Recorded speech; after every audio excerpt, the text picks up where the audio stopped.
born on February 11, 1815, in Edenton, North Carolina. Harriet was the daughter of Delilah Jacobs, the slave of Margaret Horniblow, and Daniel Jacobs, the slave of Andrew Knox. Her father was a skilled carpenter, whose earnings allowed Harriet and her brother John to live in a comfortable home with their parents. Harriet wrote, "They lived together in a comfortable home, and though we were all slaves, I was so fondly shielded that I never dreamed I was a piece of merchandise, trusted to them for safekeeping, and liable to be demanded of them at any moment." Harriet was unaware that she was the property of Margaret Horniblow until she was 6 years old, when her mother had passed away, and she was sent to live with Margaret. Welcomed into the family, Harriet was taught to read, write, and sew. She remained there happy until Margaret's death in 1825. Harriet was then bequeathed to Margaret's 3-year-old niece, Mary Matilda Norcom. Since Mary was only 3 years old when Harriet became her slave, Mary's father, Dr. James Norcom, became her de facto master. Under the control of James and Maria Norcom, Harriet was introduced to the harsh realities of slavery. This family soon became the inspiration behind her famous autobiography, Incidents in the Life of a Slave Girl. Over the years, Harriet struggled to avoid Dr. Norcom's sexual advances and his wife's revengeful jealousy.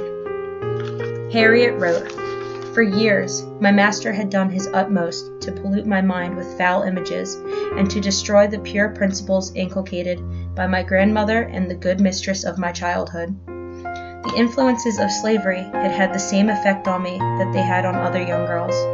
They had made me prematurely knowing concerning the evil ways of the world.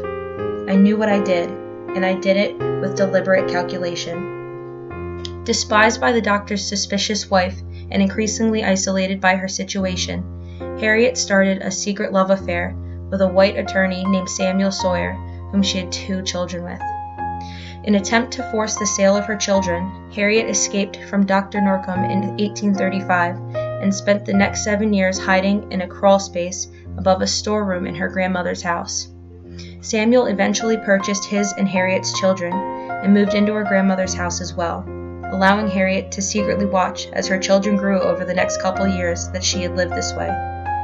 Harriet wrote, "Season after season, year after year, I peeped at my children's faces and heard their sweet voices, with a heart yearning all the while to say, 'Your mother is here.'